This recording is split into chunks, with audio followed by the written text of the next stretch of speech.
नमस्कार, मैं हूं अंजना ओम कश्यप और ब्लैक एंड व्हाइट में आपका स्वागत है। नमस्कार, मैं हूं अंजना 2.0 और मेरी तरफ से भी खबरों के इस विश्लेषण में आपका स्वागत है। आज सबसे पहले आपको एयर इंडिया प्लेन क्रैश पर शुरुआती जांच रिपोर्ट का एक ब्लैक एंड व्हाइट विश्लेषण दिखाएंगे। 1 महीने बाद अहमदाबाद प्लेन क्रैश पर आई ये जांच रिपोर्ट जारी होने के बाद से ही सवालों में है, क्योंकि ये सच्चाई वाली रिपोर्ट कम, लीपापोती ज्यादा नजर आ रही है, जिससे ऐसा लग रहा है कि बोइंग को बचाने के लिए पायलट्स को विलन बनाने की भूमिका तैयार की गई है और इसे ही आधार बनाकर अब दुनिया के कई अखबार एक नैरेटिव फैला रहे हैं, एक नैरेटिव बना रहे हैं कि सारी गलती पायलट्स की थी। यहां तक कि उनकी दिमागी हालत पर तरह तरह की बातें लिख रहे हैं बिना किसी प्रमाण के। बड़ी ही सफाई से एक दरअसल ऐसा माहौल बनाया जा रहा है जिसमें सारा का सारा दोष पायलट्स पर मढ़ दिया जाए, जो अपनी बेगुनाही साबित करने के लिए अब इस दुनिया में मौजूद नहीं है। इस वजह से अब आरोप लग रहे हैं कि कहीं ये सब प्लेन बनाने वाली कंपनी बोइंग और इंजन बनाने वाली कंपनी जनरल इलेक्ट्रिक को बचाने के लिए तो नहीं हो रहा। इसीलिए आज हम इस रिपोर्ट की सच्चाई अपने दर्शकों को बताएंगे, कुछ सवाल पूछेंगे और इसके बाद आपको तमिलनाडु में फिल्म के सेट पर हुई स्टंटमैन की मौत के बारे में बताएंगे। 52 साल के स्टंटमैन का नाम है राजू उर्फ मोहन राज, जो डायरेक्टर रंजीत और एक्टर आर्या की एक फिल्म के लिए खतरनाक स्टंट दे रहे थे। इस दौरान कार में ही उनकी मौत हो गई। ये तस्वीर लाइव देखकर रूह कांप जाती है। आज हम आपको बताएंगे कि फिल्म इंडस्ट्री के इन गुमनाम लोगों को उनके काम, उनकी मेहनत के लिए उचित वेतन और सम्मान क्यों नहीं मिल पाता, जबकि उनकी जान हर वक्त खतरे में रहती है। पूरा पैसा, शोहरत, सब कुछ एक्टर के नाम, वो सुपरस्टार बनता है, लेकिन मौत ऐसे स्टंटमैन की होती है। और मेरी एआई वर्जन, आज आपके पास कौन सी खबर है? अंजना, अभी तक आपने तंबाकू प्रोडक्ट पर ही स्वास्थ्य से जुड़ी चेतावनी पड़ी होगी। अब हो सकता है कि समोसे, जलेबी, रसगुल्ले, पिज्जा और बर्गर जैसे फूड प्रोडक्ट के साथ भी चेतावनी लिखी नजर आए, क्योंकि भारत सरकार हमारे देश के लोगों में बढ़ते मोटापे, डायबिटीज, हाइपरटेंशन और दिल की बीमारी को लेकर चिंतित है। इसलिए स्वास्थ्य मंत्रालय ने एक चेतावनी जारी की है, जिसके बाद स्कूल, कॉलेज और सरकारी संस्थानों के कैफेटेरिया, लॉबी, मीटिंग रूम्स में चीनी और तेल की मात्रा को लेकर जागरूकता वाले बोर्ड्स लगाए जाएंगे। इन बोर्ड्स में रोजाना की खाने पीने की चीजों में चीनी और तेल की मात्रा कितनी है, यह भी बताई जाएगी। आज ब्लैक एंड व्हाइट में उस सवाल की बात करेंगे जिस पर पिछले 2 दिनों से पूरा देश बात कर रहा है। हमने पिछले हफ्ते ही आपको बताया था कि एयर इंडिया के प्लेन क्रैश की जांच में पूरा दोष पायलट्स पर डालने का एक खेल हो रहा है, और ऐसा ही हुआ है। शुक्रवार की देर रात को जब आप अपने घरों में सो रहे थे तो अहमदाबाद में हुए एयर इंडिया के क्रैश की शुरुआती जांच रिपोर्ट देश में वायरल हो रही थी। ये सिर्फ 15 पन्नों की एक प्रिलिमिनरी रिपोर्ट है, शुरुआती जांच, जिसमें 12 जून को हुए एयर इंडिया के प्लेन हादसे की शुरुआती जांच की जानकारी दी गई है। ये कोई डिटेल्ड रिपोर्ट अभी नहीं आई है, ना ये फाइनल रिपोर्ट है। इसमें प्लेन की जानकारी, उसके क्रू, पायलट की जानकारी, पैसेंजर्स की जानकारी, ये सब दी गई है। उस वक्त मौसम कैसा था, स्थिति कैसे थी, हादसे से पहले क्या हुआ, प्लेन कब उड़ा, कब क्रैश हुआ, टाइम पूरा, कहाँ क्रैश हुआ, ये सब जानकारियां दी गई हैं। इस रिपोर्ट पे कहीं भी ये नहीं लिखा है कि प्लेन क्रैश की वजह क्या थी। सिर्फ घटनाक्रम की जानकारी दी गई है, लेकिन इशारे कई किए गए हैं। 15 पन्नों की इस रिपोर्ट के आधार पर ऐसा माहौल अब बनाया जा रहा है कि जैसे सारी गलती पायलट्स की है। सीधे तौर पर यह बोइंग और इंजन बनाने वाली कंपनी जीई यानी कि जनरल इलेक्ट्रिक को बचाने की कोशिश दिखाई दे रही है। ऐसा तमाम जो एक्सपर्ट्स हैं वो समझा रहे हैं। इसमें विदेशी मीडिया एक बहुत बड़ी भूमिका निभा रही है। देखिए, ब्रिटिश अखबार डेली मेल क्या लिख रहा है। यह अखबार किस तरह की रिपोर्टिंग कर रहा है। ये लिख रहा है कि क्या अवसादग्रस्त एयर इंडिया पायलट ने जानबूझकर प्लेन क्रैश किया, जिसमें 260 लोग मारे गए क्योंकि उनकी मां की मौत हुई थी। देखिए कैसे इस अखबार ने इतनी बड़ी और फर्जी हेडलाइन बनाई हुई है। ये इन्होंने किस आधार पर लिखा, इसका इनके पास कोई जवाब नहीं। क्या इनके पास ऐसी कोई रिपोर्ट हाथ लगी जहां पर ये कैप्टन अपनी जांच करा रहे थे, या मेंटल इलनेस को लेकर चर्चा कर रहे थे, या ऐसी कोई बात, कोई घटना सामने आई हो? कुछ नहीं।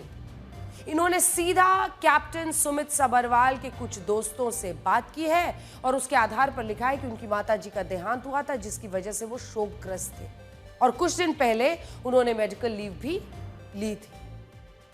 लेकिन ये सिर्फ एक इकलौता अखबार नहीं है।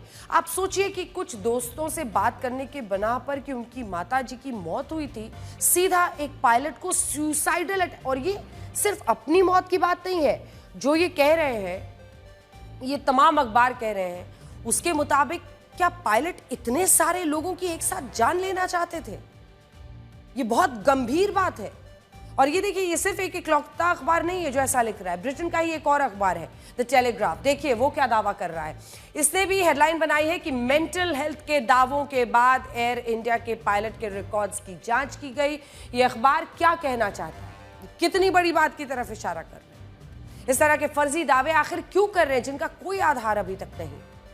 अगर अंतिम रिपोर्ट में इस तरह की गलती पायलट्स की निकलती है तब तो आप कुछ लिख सकते हैं, वरना बिना अधूरी जानकारी पर दो ऐसे पायलट्स जो अब दुनिया में नहीं है अपना पक्ष रखने के लिए, उन पर इस तरह की बात, कोई आधार नहीं है। और जब आप सुसाइडल टेंडेंसी की बात करते हैं कि कोई, जैसा हमने आपको पहले दिखाया डेली मेल में, तो आप ये कह रहे हैं कि वो अपने साथ साथ 245 लोगों की जान लेना चाहते थे। अभी थोड़ी देर में मैं आपको वो रिपोर्ट भी बताऊंगी जिसके आधार पर ये दावे किए जा रहे हैं। उस रिपोर्ट में कहीं भी ऐसा कुछ नहीं लिखा है। तमाम विदेशी मीडिया इसी तरह की हेडलाइन लेकर आ रहा है, वो ऐसी हेडलाइंस प्ले कर रहा है। ऐसा लगता है कि वो जानबूझकर एयर इंडिया क्रैश की शुरुआती जांच रिपोर्ट को कुछ अलग रंग देना चाहते हैं। जैसे देखिए वॉशिंगटन पोस्ट क्या लिखता है। लिखा है, शुरुआती रिपोर्ट में कहा गया एयर इंडिया प्लेन क्रैश से पहले अप्रत्याशित तौर पर ईंधन काटा गया। ये ऐसे लिख रहे हैं कि जैसे जानबूझकर प्लेन का ईंधन काटा गया। बीबीसी ने इस केस से जुड़ी हुई बहुत सी रिपोर्ट्स पब्लिश की हैं और हर न्यूज रिपोर्ट में ऐसे ही सवाल उठाए हैं, जैसे कि इसमें लिखा है कि कॉकपिट ऑडियो ने एयर इंडिया क्रैश की गुत्थी को और क्यों उलझाया। पूरा का पूरा विदेशी मीडिया ऐसे रिपोर्ट कर रहा है कि जैसे ये फिलहाल फाइनल रिपोर्ट आ चुकी है और सब कुछ पायलट की तरफ इशारा करते हुए दिख रहा है।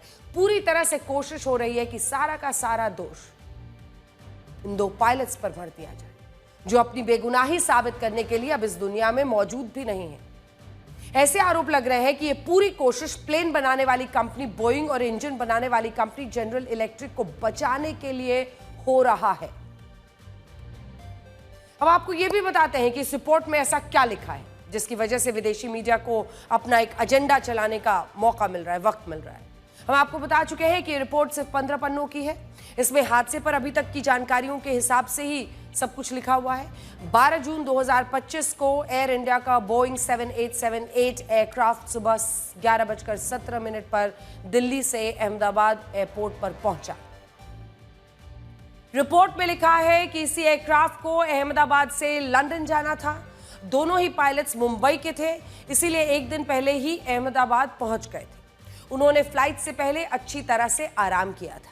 फ्लाइट एयर इंडिया 171 का क्रू जब एयरपोर्ट पर पहुंचा तो उनका भी जो ब्रेथ एनालाइजर टेस्ट होता है, जिसमें अगर उन्होंने ऐसा कुछ भी पदार्थ का सेवन किया हो जिससे टेस्ट होता है, अल्कोहल टेस्ट भी आप जानते होंगे, ये तमाम टेस्ट किए जाते हैं।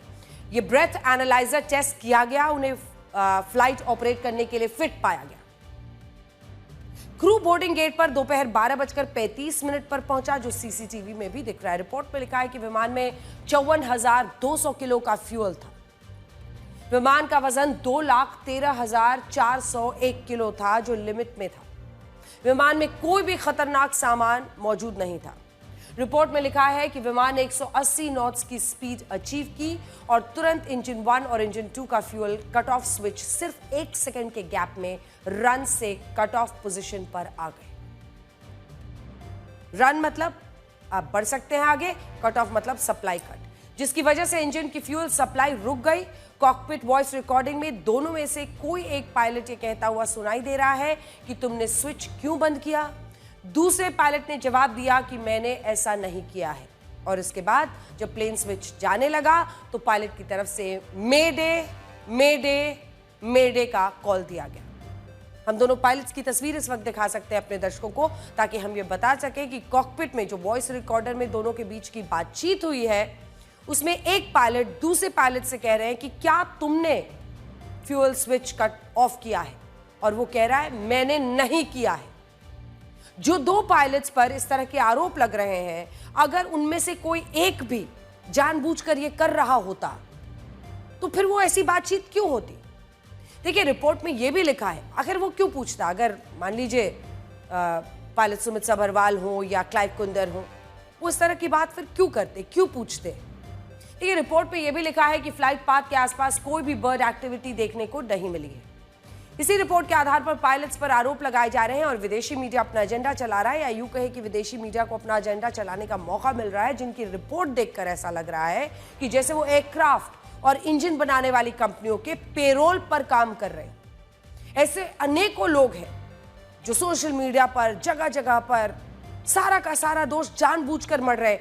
अगर आपको शुरुआती दौर में, चाहे वो बोइंग है, चाहे वो जनरल इलेक्ट्रिक्स है, इनकी गलती नहीं दिख रही है तो ठीक है, आप उसको मत पॉइंट आउट कीजिए, लेकिन आप इस आधार पर दोनों पायलट्स को अभी से क्यों विलेन बना रहे हैं। कुछ आधार तो बताएंगे। शुरुआती जानकारियों के आधार पर बाकी जानकारियां इकट्ठा की जा रही है। जांच की स्टेज पर विमान और इंजन निर्माणकर्ताओं और ऑपरेटर्स पर किसी भी कार्रवाई की कोई सिफारिश नहीं है। अभी जांच जारी है, सबसे पहले ये बात समझिए, और जांच टीम बाकी सबूत, रिकॉर्ड, जानकारी जुटाएगी और फिर उनका आगे अध्ययन करेगी। लेकिन ये जल्दबाजी क्यों? दोनों भारत के पायलट्स को विलेन बनाने की ये जल्दबाजी क्यों विदेशी मीडिया में? इस पूरी रिपोर्ट में फिलहाल कोई भी तकनीकी या डिजाइन की खामी की ओर कोई इशारा नहीं किया गया, इसीलिए ये पूरी रिपोर्ट सिर्फ इस बात पर टिकी है कि ये देखिए, हम आपको दिखा रहे हैं प्लेन के फ्यूल स्विच रन से कट ऑफ मोड पर कैसे।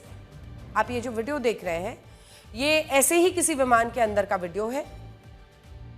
ये सेम विमान है ऐसा दावा हम नहीं कर रहे हैं, लेकिन ये ऐसा ही एक विमान है, ऐसे ही किसी विमान के अंदर का वीडियो है। आप इसमें देख सकते हैं कि ये रन और कट ऑफ स्विचेस है। ऐसा नहीं कि गलती से हाथ लगने से स्विच ऑफ हो जाए। ये कोई कंप्यूटर का कीबोर्ड की तरह नहीं होता है कि गलती से कोई बटन दब जाएगा। ये बाकायदा खींचकर ऊपर नीचे इसे मैनुअली ही ऑन ऑफ करना पड़ता है। रिपोर्ट में कहा गया है कि दोनों में से एक पायलट ने यह भी पूछा था कि क्या तुमने ये ऑफ किया, जवाब में मना किया। सवाल है कि चलती फ्लाइट में कोई पायलट ये स्विच ऑफ क्यों करेगा, वो भी तब जब फ्लाइट ने अभी अभी उड़ान भरी हो। हमने आपको समझाने के लिए खास तौर पर एक फ्लाइट सिमुलेटर का इंतजाम किया है ताकि आप ये समझ सके कि ये स्विच कैसे ऑपरेट करते हैं। ध्यान से देखिए।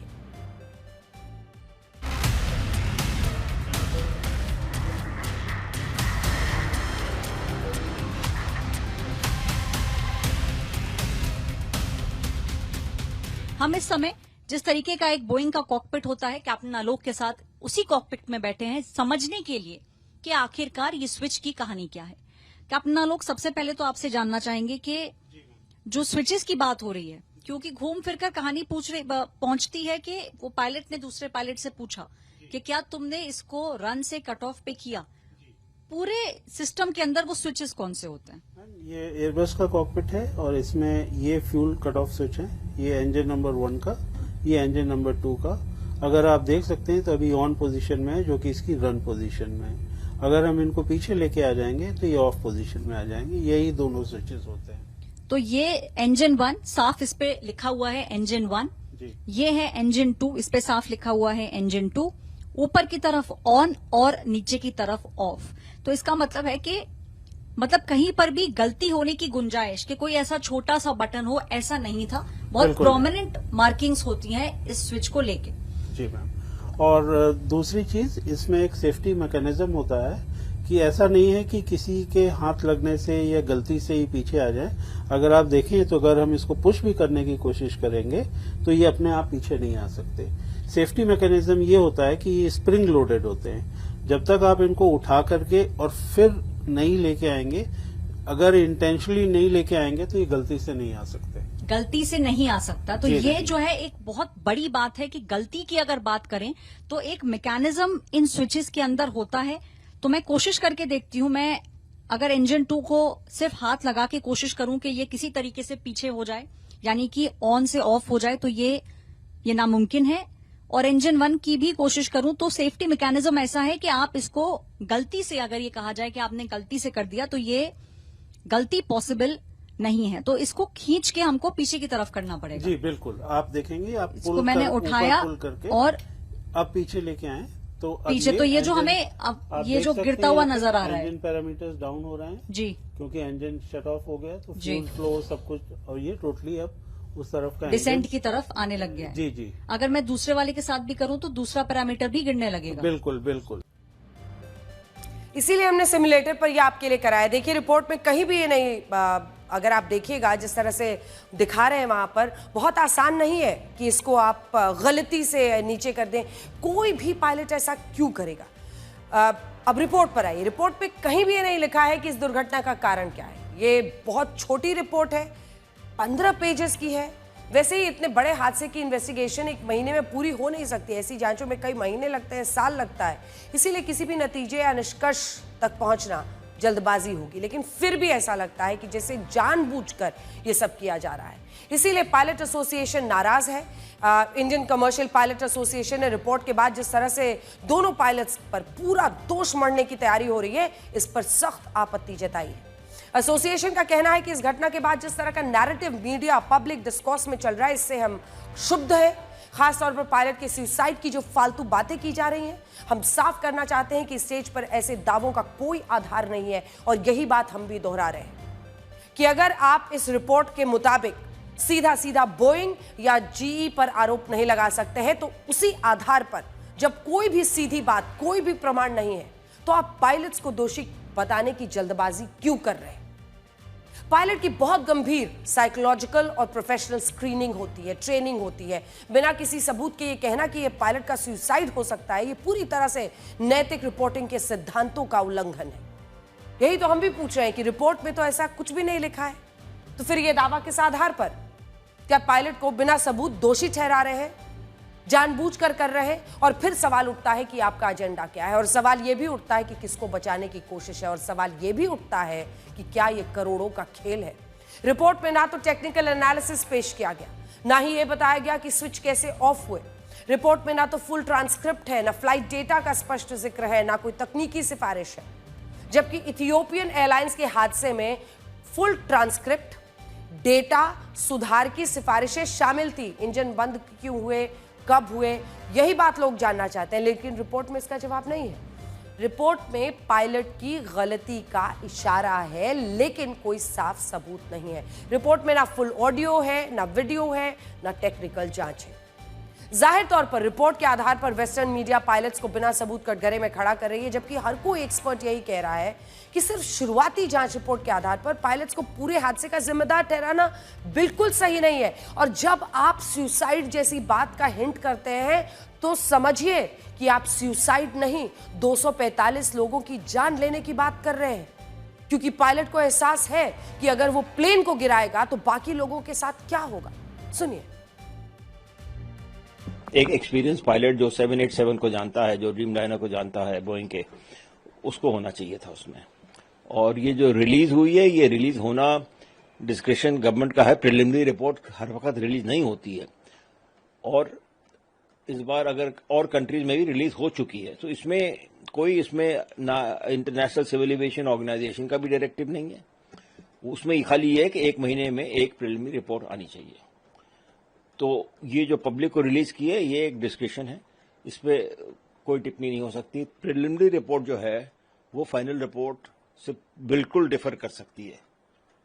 जो फाइनल रिपोर्ट है और प्रिलिमिनरी रिपोर्ट एक अपनी फाइंडिंग का दे रहे हैं, 30 दिन के अंदर देना होता है। आईबी रिपोर्ट में भी है कि दोनों इंजन फेल होने की पुष्टता इस तथ्य से होती है। स्वाभाविक है, कप्तान उस समय अगर इंजन का पावर कम हो रहा होगा तो वो 2 चीज चेक करेगा। एक चेक करेगा कि कहीं गलती से इंजन तो नहीं बंद हुआ। उसने चेक किया और उसे पता चला कि नहीं, जिस लीवर पोजीशन पर इंजन को स्टार्ट होने में होना चाहिए उसी में है।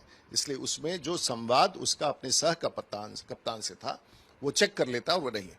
ऐसा माना जाता है कि गलती से हाथ लग गई और स्विच ऑफ हो गया। इतने बड़े विमान में कोई गलती से हाथ भी नहीं लगता है, और गलती से हाथ लग के इतना बड़ा इंजन बंद भी नहीं होता है। ये काल्पनिक है, इसलिए इसकी बात रखी नहीं जा सकती है। पूरी रिपोर्ट पर एयर इंडिया की तरफ से सफाई भी दी गई। एयर इंडिया के सीईओ कैम्पबेल विल्सन ने एयर इंडिया के कुछ एम्प्लॉइज को यह मेल भेजा है, जिसमें कंटेंट की जानकारी हमारे पास मौजूद है। रिपोर्ट पर एयर इंडिया के सीईओ की तरफ से कहा गया है कि शुरुआती रिपोर्ट में विमान या उसके इंजन के बारे में कोई भी टेक्निकल या मैकेनिकल और मेंटेनेंस के इशू नहीं बताए गए हैं। विमान में उड़ान के पहले सारे मेंटेनेंस के काम पूरे किए गए थे। फ्लाइट से पहले पायलट्स का मैंडेटरी ब्रेथ एनालाइजर टेस्ट भी किया गया था, जिसमें दोनों पास हुए थे। उनके मेडिकल स्टेटस को लेकर कोई भी ऑब्जर्वेशन नहीं था। एयर इंडिया के सीईओ कह रहे हैं कि शुरुआती रिपोर्ट में हादसे का कोई कारण नहीं बताया गया है और ना ही किसी तरह की कोई सिफारिश या अनुशंसा की गई है। इसीलिए मैं हर किसी से आग्रह करूंगा कि समय से पहले निष्कर्ष ना निकालें, क्योंकि जांच पूरी होने में अभी बहुत समय है। लेकिन एक बार बस सोशल मीडिया खंगाल लीजिए, आपको अनेकों लोग ऐसे मिलेंगे जो जानबूझकर एक एजेंडा चला रहे हैं और लगातार दोनों पायलट्स पर सवाल खड़े कर रहे हैं। हम जांचकर्ताओं के साथ सहयोग करते रहेंगे, ये आगे वो लिखते हैं सीईओ, और ये सुनिश्चित करेंगे कि उन्हें एक पूर्ण और विस्तृत जांच के लिए जो कुछ भी सहायता चाहिए वो हम लोग उपलब्ध कराएंगे। अब देखिए, जब तक फाइनल रिपोर्ट नहीं आएगी, हादसे का कारण नहीं आएगा, तब तक इसमें कोई शक नहीं कि कयास लगते रहेंगे, लोग इधर उधर की बात करते रहेंगे, सनसनीखेज हेडलाइंस बनाते रहेंगे। लेकिन ये आरोप जो वो भारतीय पायलट्स पर लगा रहे हैं, उस पर हम इसलिए प्रश्न पूछ रहे हैं क्योंकि आप बिना सबूत के एक ऐसे शख्स पर आरोप नहीं लगा सकते जो अपने आप को डिफेंड करने के लिए अब दुनिया में है ही नहीं। लेकिन सोचिए, इन सब के बीच उन परिवार वालों का क्या, जिन्होंने अपने घर वालों को इस हादसे में खोया है। 241 प्लेन में सवार लोग और उसके अलावा वो 19 लोग भी जिनके ऊपर ये प्लेन गिरा, वो भी इस रिपोर्ट पर सवाल उठा रहे हैं। लेकिन इस बीच वो अपने लिए न्याय तलाश रहे हैं। जो रिपोर्ट आई है मैं उससे सहमत नहीं हूँ, क्योंकि ऐसा होता नहीं है। ये कोई स्कूटर नहीं है कि वो फ्यूल नहीं पहुँचा। ये फ्यूल पहुँचने की बात मैं मानता नहीं हूँ कि ये घटना नहीं हो सकती। ये कोई भी बेदरकारी है, या गवर्नमेंट की सुनो या एयरलाइंस की सुनो या किसी को भी, ये बेदरकारी है। बाकी फ्यूल की बात तो मैं नहीं मानता हूँ। अभी जो यहाँ पे रिपोर्ट आई है उसमें बताया गया है कि जो इंजन जब कॉकपिट में जो वॉइस रिकॉर्ड हुआ है उसमें एक पायलट ने दूसरे पायलट से क्वेश्चन किया कि कट ऑफ रिलेटेड कुछ क्वेश्चन हुआ है, जो आपने इंजन बंद किया कि नहीं किया, ऐसा कुछ स्विच रिलेटेड कुछ क्वेश्चन आया। तो मतलब मेरे दिमाग में ये क्वेश्चन आया कि ये अलर्ट क्यों आया। फर्स्ट ऑफ ऑल ये अलर्ट आया तो ये प्योरली हमें ये दिखा रहा है कि यहाँ पे कुछ टेक्निकली इश्यूज यहाँ पे दिखाई दे रहा है। जो प्राइमरी रिपोर्ट आई है जिसके अंदर उन्होंने दिखाया है कि प्लेन के दोनों इंजन फेल हो गए थे या तो बंद हो गए थे। हम चाहते हैं कि आगे से ऐसी दुर्घटना कहीं पर भी ना हो। गवर्नमेंट सिर्फ यही प्रिकॉशन रखे और जो भी इसके अंदर प्रिकॉशंस लेने हो वो सारे गवर्नमेंट ले, ताकि ऐसा हादसा फिर कभी भी कहीं भी किसी के भी साथ ना हो और कोई भी अपना फैमिली मेंबर्स ना खोए। इस जांच रिपोर्ट के बाद हंगामा मचा है। डीजीसीए भारत में रजिस्टर्ड सभी प्रभावित फ्लाइट्स के इंजन फ्यूल स्विच की जांच के आदेश दे चुका है। भारत सरकार के नागरिक उड्डयन मंत्रालय के एयरक्राफ्ट एक्सीडेंट इन्वेस्टिगेशन ब्यूरो यानी AAIB की रिपोर्ट के बाद डीजीसीए ने सभी एयरलाइन ऑपरेटर्स को इंजन फ्यूल स्विच की जांच 21 जुलाई 2025 तक पूरी करने को कह दिया है। सिर्फ भारत ही नहीं बल्कि साउथ कोरिया ने भी बोइंग के सारे विमानों के फ्यूल स्विचेस की जांच के आदेश दिए हैं।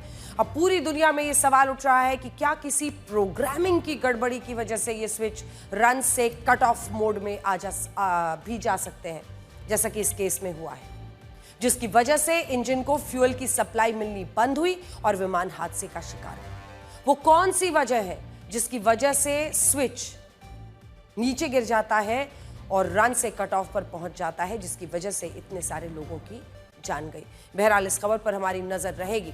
अब मौलाना छांगुर उर्फ जलालुद्दीन के खिलाफ अवैध धर्मांतरण के मामलों की जांच में जैसे जैसे नए खुलासे हो रहे हैं, वैसे वैसे ये सवाल उठ रहा है कि आखिर कैसे उसने इतना बड़ा काला साम्राज्य खड़ा किया। क्या इस सब में राजनीति की शह उसे मिली? ये सवाल यूं ही नहीं उठा। छांगुर के सियासी कनेक्शन का एक सनसनीखेज दावा हुआ है। छांगुर का नाम गैंगस्टर से नेता बने समाजवादी पार्टी के पूर्व सांसद अतीक अहमद के साथ जोड़ा गया है। दावों के मुताबिक 2014 में छांगुर ने अतीक अहमद के लिए चुनाव का प्रचार किया था, जिसकी तस्वीरें आप इस वक्त देख रहे हैं।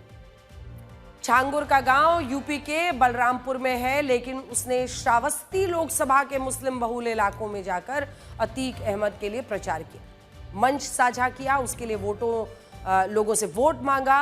2014 में अतीक अहमद ने समाजवादी पार्टी के टिकट पर चुनाव लड़ा था। हालांकि तब वो हार गया, लेकिन उसके लिए छांगुर के प्रचार की खबर से आज हर कोई छांगुर की सियासी पहुंच को लेकर हैरान है, क्योंकि सब यही पूछ रहे हैं कि आखिर इस शख्स में ऐसा था क्या कि वो इतना बड़ा 40 कमरे का साम्राज्य बनाता रहा और किसी ने हाथ तक नहीं उस पर डाला। तो अखबारों में हमने जलालुद्दीन और छांगुर बाबा की फोटो देखी तो हमें ध्यान में आया कि 2014 में जब मैं लोकसभा का चुनाव लड़ रहा था और हमारे सामने समाजवादी पार्टी से अतीक अहमद प्रत्याशी था, तो हालांकि छांगुर बाबा का जो गांव है रेरा, ये विधानसभा उतरौला लोकसभा गोंडा में पड़ता है।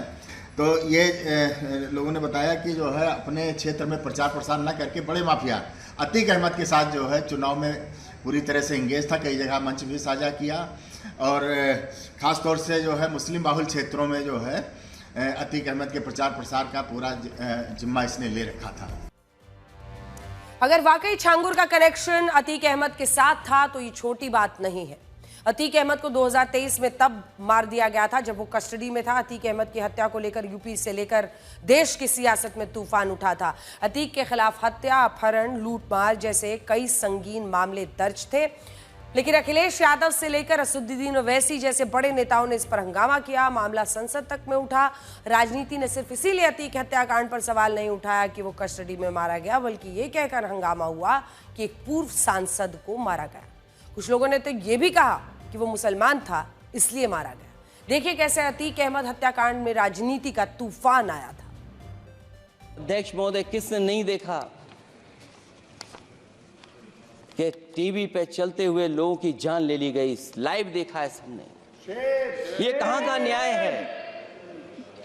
न केवल वो, बल्कि पता नहीं अध्यक्ष महोदय, हमारा प्रदेश कस्टोडियल डेथ में सबसे आगे जा रहा है। यूपी सरकार की पुलिस कस्टडी में जिनके हाथों में जंजीरें थी और जो पुलिस उनके अतराफ में थी, और वो यूपी सरकार जो कहती गोली का जवाब गोली से देंगे, उनके सामने 2 लोगों की हत्या कर दी गई और वो तमाशाई बने बैठे रहे। आप अपनी नाकामी को, अपनी पुष्पनाही को छुपाने के लिए आप इस तरह की बात कर रहे हैं। भाई आप सत्ता में आप हैं, मैं नहीं हूं। आपको अपना इंट्रोस्पेक्शन करना चाहिए, आपको शर्म से डूब मरना चाहिए कि आपकी कस्टडी में किसी को मारा गया है। आज जब इस अवैध धर्मांतरण करने वाले छांगुर के बारे में जानकारी आई है कि उसका रिश्ता अतीक अहमद से था, तब आपने इन लोगों को कुछ बोलते सुना क्या? अभी तक कुछ नहीं कहा। अतीक अहमद को राजनीति ने संरक्षण दिया था, ये किसी से छिपा नहीं है, लेकिन क्या छांगुर का अतीक अहमद के अलावा किसी और सफेद पोश से कनेक्शन था? ये जांच का विषय है। इस बीच छांगुर के विदेशी फंडिंग के मायाजाल पर मैं आपको एक्सक्लूसिव खुलासे बताने जा रही हूं। विदेशी फंडिंग के लिए नवीन रोहरा उर्फ जमालुद्दीन छांगुर का पॉइंट्स पर्सन था। कन्वर्ट हो चुके नवीन और नीतू छांगुर के विदेशी फंड्स का मैनेजमेंट करते थे। नवीन रोहरा ने तो विदेशों में 8 बैंक खाते खोल लिए थे। 8। 2016 से 2020 के बीच नीतू और नवीन ने 19 बार यूएई संयुक्त अरब अमीरात की यात्राएं की, लेकिन 18 यात्राएं अलग अलग थी। सिर्फ एक बार 2017 में नीतू और नवीन साथ साथ यूएई गए, लेकिन लौटे अलग अलग। नवीन रोहरा ने नवंबर 2015 में ऑनलाइन धर्मांतरण किया था। दुबई से अल फारूक उमर बिन खताब सेंटर के जरिए नवीन ने धर्मांतरण किया। दुबई की इसी संस्था के जरिए छांगुर को विदेशी फंडिंग मिलने के आरोप है। 2018 में छांगुर खुद दुबई गया था, जहां उसने विदेशी फंडिंग को लेकर मीटिंग्स की थी। इसी बीच यूपी पुलिस ने छांगुर के खिलाफ सख्ती दिखाते हुए उसके खिलाफ बुलडोजर एक्शन में आया खर्च उसी से वसूलने का फैसला कर लिया। बलरामपुर प्रशासन ने उसके अवैध ठिकानों पर बुलडोजर एक्शन के बाद छांगुर की एक कोठी पर रिकवरी नोटिस चस्पा किया है। उधर छांगुर के अवैध धर्मांतरण रैकेट का शिकार हुई लड़कियां एक कर अब सामने आ रही हैं। उनका बयान सुनिए। मुद्दे सिर्फ एक छांगुर का मुद्दा नहीं है, सिर्फ छांगुर एक गैंग का सरगना है। गैंग का सरगना सारे काम को एग्जीक्यूट नहीं करता है, वो जो उसके अंदर में काम करते हैं वो करते हैं। इसमें गैंग के जो सक्रिय सदस्य हैं वो काम करते हैं। और किस पीड़िता को न्याय मिला है? ये खेल आज से नहीं चल रहा, बहुत पुराना चल रहा है। अगर इसमें कुछ नाम लिए जाएंगे, कुछ की अरेस्टिंग हो गई, तो ये 40 साल पुराना खेल निकलेगा, जो सबूत के साथ मिलेगा आप सबको। छांगुर पीर बाबा से मेरी वर्ष 2019 में मुलाकात हुई थी चांदौलिया दरगाह में। जहाँ पे मैं गई थी वहाँ का माहौल ही बड़ा अजीब था। वहाँ सिर्फ महिलाएं थी, उनका ब्रेन वॉश किया जा रहा था, उनको डाइवर्ट किया जा रहा था। क्योंकि मैं इस परिवार के बीच में रही हूँ, तो ये जो रेट लिस्ट आप देख रहे हैं आज जारी हुई है, ये रेट लिस्ट मुझे वहीं से पता चली थी कि कैसे रेट तय होता है। 2024 में उसने कहा कि बाबा कानपुर आए हैं, उनसे मिल लो चल के। हम उसके साथ कानपुर चले गए। वो मुझे एक फतेहपुर मस्जिद में लेके गया, वहाँ पे मेरा ज़बरदस्ती निकाह किया। तब हमें उसका नाम पता चला, मेराज अंसारी है। वीडियो कॉल पे छांगुर पीर बाबा भी थे, उन्होंने मेरा नाम जैनब रखा था और एक सवा नाम की औरत को मेरी नकली माँ बनाया गया था मस्जिद में। छांगुर के द्वारा 5000 से ऊपर लड़कियों का धर्मांतरण कराया जा चुका है और जिनसे मैं पीड़ित हुई हूँ उनके फादर अबू हुरैरा अंसारी द्वारा 10 से ऊपर धर्मांतरण हो चुका है। अगर उनको जब तक पकड़ा नहीं जाएगा ये खुलासे पूरी तरह से नहीं होंगे। ये कार्रवाई जो आप सब छांगुर छांगुर छांगुर देख रहे हैं ना, 50% की कार्रवाई है। तो इस गैंग का सरगना गिरफ्तार हुआ है। सक्रिय सदस्य तो हुए नहीं है, सक्रिय सदस्य ही तो धमकी दे रहे हैं। इस मामले की तह तक पुलिस पहुंच रही है और हर तह जब खुलेगी हम आपको दिखाते रहेंगे। अब अगली खबर का रुख कर रहे हैं। अब आपको फिल्मी दुनिया के उन लोगों के बारे में बताएंगे जो अपनी कड़ी मेहनत और काम के बाद भी गुमनाम रहते हैं, लेकिन उनकी जान हर वक्त खतरे में होती है। तमिलनाडु के नागपट्टिनम में एक फिल्म की शूटिंग के दौरान 52 साल के स्टंट आर्टिस्ट मोहन राज की मौत हो गई। ये देखिए, मोहन राज इंडस्ट्री में राजू के नाम से मशहूर थे। वो डायरेक्टर रंजीत और एक्टर आर्या की एक फिल्म के लिए एक खतरनाक स्टंट कर रहे थे। कार देखिए किस तरह से हवा में उड़ती है। सीन में स्टंटमैन राजू उर्फ मोहन राज एक एसयूवी गाड़ी चला रहे थे जो रैंप से गुजरी और फिर घूमते हुए पलट गई। गाड़ी हवा में उड़ते हुए सीधे नीचे जमीन पर गिरी और उसका आगे का जो हिस्सा है वो जोर से जमीन से टकराया। वही ड्राइव कर रहे थे। इसके बाद जोरदार धूल उड़ी। कुछ सेकेंड्स तक सेट पर मौजूद लोग देखते रहे। जब उन्हें लगा कि कार से कोई हलचल नहीं हो रही है तो अचानक उन्होंने कार की तरफ दौड़ना शुरू किया और स्टंटमैन राजू को कार से बाहर निकाला, लेकिन उनकी मौत हो चुकी थी। यह घटना 13 जुलाई की है, लेकिन एक दिन बाद भी फिल्म यूनिट की तरफ से किसी ने कोई बयान अभी तक नहीं दिया। पहले खबर आई थी कि स्टंटमैन राजू की मौत हार्ट अटैक से हुई। हालांकि बाद में स्टंट का वीडियो आने के बाद उनकी मौत की असली वजह साफ हो गई। यह एक्सीडेंट हुआ। स्टंटमैन राजू की मौत को लेकर सवाल सुरक्षा मानकों को लेकर भी है। आपके सिक्योरिटी स्टैंडर्ड्स क्या हैं? ऑल इंडिया सिने वर्कर्स एसोसिएशन ने सेट पर जरूरी सेफ्टी मेजर्स ना होने पर प्रोड्यूसर रंजीत के खिलाफ शिकायत दर्ज कराई है, करवाने की कम से कम मांग की है। उन्होंने एक पोस्ट में कहा कि स्टंटमैन मोहन राज की सेट में सेफ्टी अरेंजमेंट की कमी के चलते मौत हो गई। कई वेकअप कॉल्स के बावजूद प्रोड्यूसर्स पैसे बचाने के लिए, सिर्फ पैसे बचाने के लिए सेफ्टी प्रोटोकॉल को नजरअंदाज कर देते हैं, इग्नोर कर देते हैं और टेक्नीशियंस और वर्कर्स की जान के साथ समझौता करते हैं। उनकी जान को जानबूझकर खतरे में जाने देते हैं पैसे के लिए। एसोसिएशन ने प्रोड्यूसर्स के खिलाफ शिकायत दर्ज करवाने की मांग के साथ राजू के परिवार को 1 करोड़ रुपए का मुआवजा दिए जाने की भी मांग की है। और हम भी आज राजू और राजू के परिवार के साथ खड़े हैं। राजू की मौत को लेकर 3 अलग अलग धाराओं में 4 लोगों के खिलाफ पुलिस ने मामला दर्ज किया, जांच की जा रही है। फिल्म अभिनेता विशाल ने सोशल मीडिया पर स्टंटमैन राजू की मौत की पुष्टि की और कहा कि उन्होंने कई खतरनाक स्टंट बार किए। वो बहादुर इंसान थे। साथ ही उन्होंने कहा कि वो राजू के परिवार के लिए हमेशा खड़े रहेंगे। स्टंटमैन मोहन राज जोखिम भरे स्टंट करने के लिए जाने जाते थे। इससे पहले भी वो इसी तरह का एक स्टंट करते हुए घायल हो गए थे। तब उन्होंने बुरी तरह क्षतिग्रस्त हो चुकी कार से निकालकर अस्पताल ले जाया गया था और उनकी जान बच गई। अब सोचिए, जिंदगी भर जो स्टंटमैन फिल्म की कहानी में साइडलाइन ही रहा, जिस दिन उसकी मौत आई वो लीड रोल में था। वास्तव में ये किसी फिल्म की कहानी नहीं बल्कि उसके जीवन की सबसे बड़ी सच्चाई थी, क्योंकि ये स्टंट उसका आखिरी स्टंट होने के साथ उसकी मौत की वजह बन गया। फिल्मों में स्टंटमैन को वो कभी नहीं मिलता जिसका वो हकदार होता है। मेहनत वो करता है, खतरे में अपनी जिंदगी डालता है, नाम किसी और का होता है। जिंदगी दाव पर वो लगाता है, एक्शन हीरो कोई और कहलाता है। जिंदगी उसकी खतरे में होती है, वाहवाही किसी और को मिलती है। और जिस सीन के लिए उसकी जान भी जा सकती है, उस सीन के लिए हॉल में बजती हैं तालियां, सीटियां। और ये तालियां सीटियां उसके लिए नहीं, किसी और के खाते में चली जाती है। ना वो हीमैन कहलाता है, ना वो शोमैन कहलाता है, वो सिर्फ स्टंटमैन बनकर रह जाता है। जिनके लिए वो स्टंट करता है वो करोड़ों कमाते हैं, स्टार कहलाते हैं और अपनी जान की कीमत पर स्टंट करता है उसे चंद सिक्के मिलते हैं। स्टंटमैन को फिल्म में सीमित काम ही मिल पाता है। उन्हें प्रति स्टंट या प्रति दिन के हिसाब से भुगतान किया जाता है, जो कि औसतन 5,000 से 50,000 रुपए तक होता है, जिसके लिए वो अपनी जिंदगी को दांव पर लगा देता है। और जब भी कोई एक्शन फिल्म हिट होती है तो भी स्टंटमैन को कोई जानता तक नहीं। तो कुल मिलाकर बड़े बड़े सितारे ऐसे हैं जिनका आप देखेंगे बॉडी डबल होते हैं, स्टंटमैन होते हैं जो उनके लिए एक्शन सीन्स करते हैं, लेकिन शोहरत उन्हें मिलती है और इनके हिस्से में हादसे आते हैं। अब हम आपकी सेहत से जुड़ा विश्लेषण लेकर आए हैं। इस विश्लेषण को शुरू करने से पहले हम आपको कुछ दिखाना चाहते हैं। आपने देखा होगा कि सिगरेट के पैकेट पर बड़े शब्दों में वैधानिक चेतावनी लिखी होती है, धूम्रपान स्वास्थ्य के लिए हानिकारक है।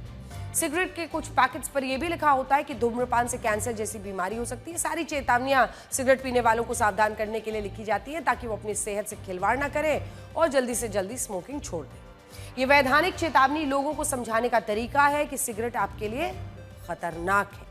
लेकिन अब स्वास्थ्य मंत्रालय ने आपके पसंदीदा खाने पीने की चीजों पर भी वैधानिक चेतावनी लिखने की योजना बनाई है।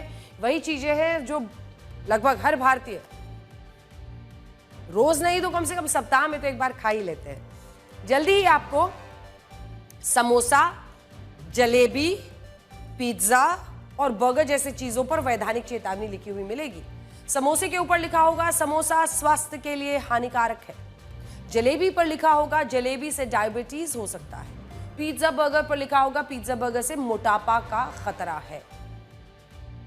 स्वास्थ्य मंत्रालय ने देश के सरकारी संस्थाओं, स्कूल, कॉलेजेस को निर्देश दिए हैं कि वो अपने संस्थान में तेल और चीनी से जुड़े जागरूकता वाले बोर्ड्स लगाएं। यानी संस्थानों में खाने पीने की जो चीजें बेची जा रही हैं उनमें कितना तेल इस्तेमाल किया जा रहा है या फिर उसमें कितनी चीनी है, ये जानकारी देनी होगी ताकि समझ सके कि कौन सी चीज खाने के क्या नुकसान है। अब इतने सारे लुभावनी तस्वीरें देखकर घर में बैठे बैठे आप समोसे मत रात में ऑर्डर कर लीजिएगा। किसी की भी नीयत खराब हो जाए, देखने में और खाने में तो अच्छा लगता ही है। वैसे स्वास्थ्य मंत्रालय की ये पूरी कवायद तेल और चीनी की खपत को कम करने के लिए शुरू की गई है। देखिए, दरअसल तेल और चीनी की वजह से हमारे देश में मोटापा एक एपिडेमिक की तरह एक समस्या बनकर उभर रहा है।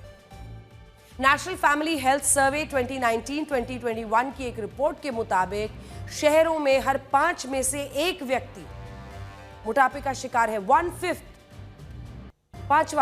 हर पांचवा व्यक्ति, और इसमें बच्चे भी शामिल हैं। इसी साल लैंसेट की एक स्टडी में अनुमान लगाया गया कि साल 2050 तक भारत के 44 करोड़ 90 लाख लोग मोटापे का शिकार होंगे। स्वास्थ्य मंत्रालय ने लोगों को चेतावनी दी कि मोटापा, डायबिटीज, हाइपरटेंशन, दिल की बीमारी और कुछ खास तरह के कैंसर की समस्या बनता है। इसीलिए खान पान को लेकर सावधानी बरतना जरूरी है।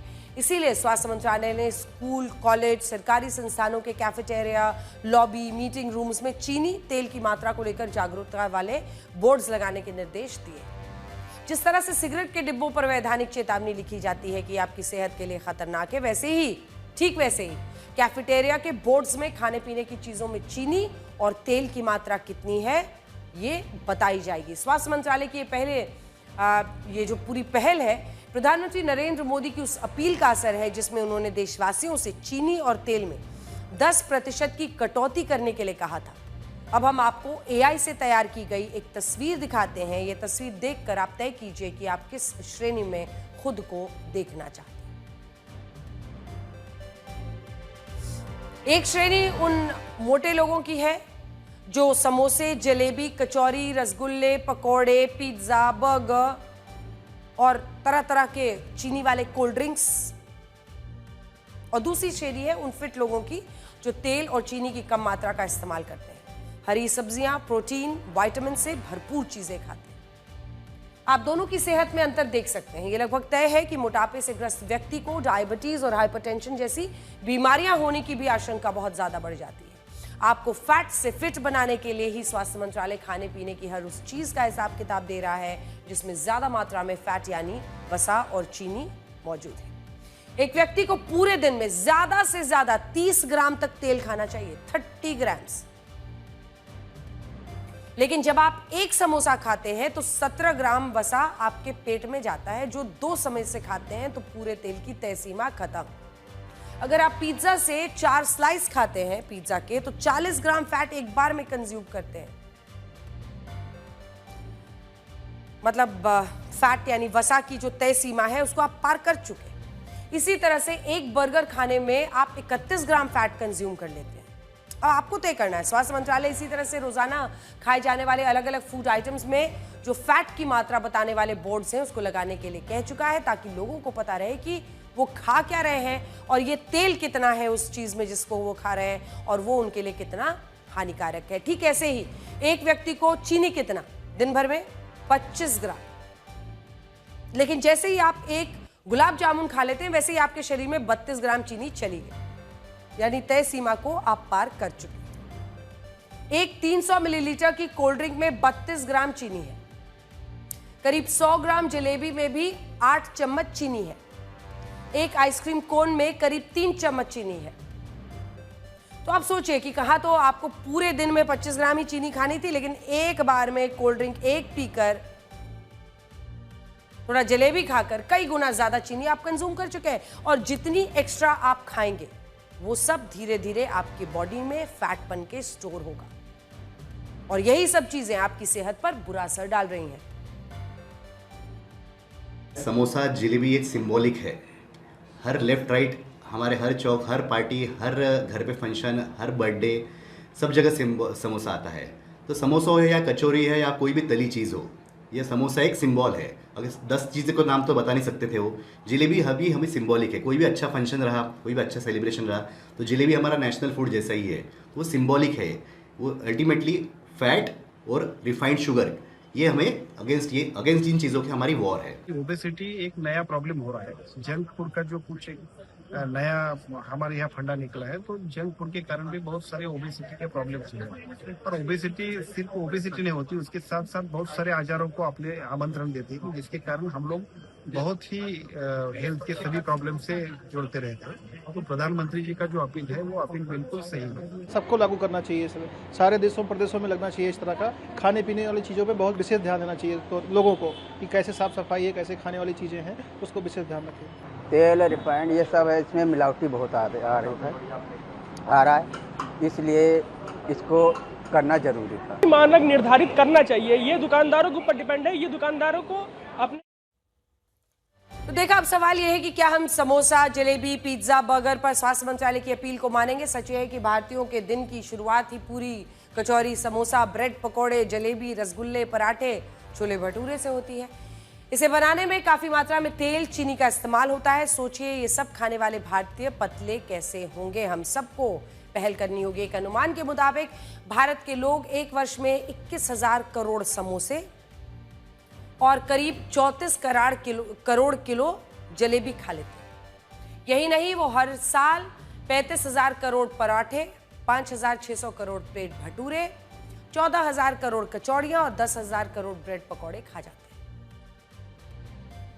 अब सब कुछ आपके सामने। ये सारा का सारा नाश्ता तेल में तल कर बनाया जाता है। केवल एक वक्त के नाश्ते में आप कई दिनों का खाद्य तेल कंज्यूम कर लेते हैं, और इसी आदत की वजह से पिछले 25 साल के दौरान भारत में खाद्य तेल की खपत बहुत तेजी से बढ़ी है। वर्ष 1994-95 में एक व्यक्ति साल भर में 7 किलो तेल खाता था। अब कितना? 55 ग्राम प्रतिदिन खा रहा है। 20 किलो सालाना। अब ऐसे में आपको सोचना होगा कि क्या करना है, कैसे इसको रोकना है। सोचिए, भारत के लोग रोजाना 55 ग्राम तेल खा जाते हैं, जबकि Indian council of medical research कहता है कि लोगों को एक दिन में 30 ग्राम से ज्यादा तेल नहीं खाना चाहिए। इसी हिसाब से देखा जाए तो साल भर में ये मात्रा करीब 12 किलो होती है, यानी एक महीने में 1 किलो तेल। लेकिन आज एक व्यक्ति सालाना औसतन 20 किलो तेल खा रहा है, और इसी वजह से मोटापे से वो ग्रस्त है। तेल की खपत बढ़ने से देश में मोटे लोगों की संख्या भी तेजी से बढ़ने लगी है। साल 1990 में 3 करोड़ भारतीय मोटापे से परेशान थे, लेकिन 24 आते आते ये संख्या 35 करोड़ तक पहुंच गई है। और लैंसेट की रिपोर्ट कहती है कि 2050 तक ये संख्या करीब भारत में 45 करोड़ हो जाएगी। थामिए, रोकिए। कंट्रोल्ड खाना। भारतीयों को केवल तेल से ही प्रेम नहीं है, बल्कि चीनी भी हमें बहुत पसंद है। हमारे यहाँ हर खुशी के मौके की शुरुआत ही मीठे से होती है। कोई अच्छी खबर आती है तो मुंह मीठा कराओ कहा जाता है। कई घरों में तो खाना खाने के बाद परंपरा है, मीठे में क्या है, मेहमान आता है तो उसे मीठा खिलाते हैं, किसी के घर जाते हैं तो मिठाई लेकर जाते हैं, बच्चों से प्यार जताना है तो चॉकलेट मिठाई देते हैं। त्योहार हो, शादी हो, बर्थडे, बिना मीठे के आयोजन पूरा होता ही नहीं। मीठा खाने की इस लत की वजह से आप देखेंगे कि देश भर में मोटापा तेजी से बढ़ रहा है। भारत में चीनी की खपत हर साल 2 से 4% की रफ्तार से बढ़ रही है। हमारे यहाँ हर व्यक्ति साल भर में करीब 20 किलोग्राम चीनी खा जाता है। 20 किलो।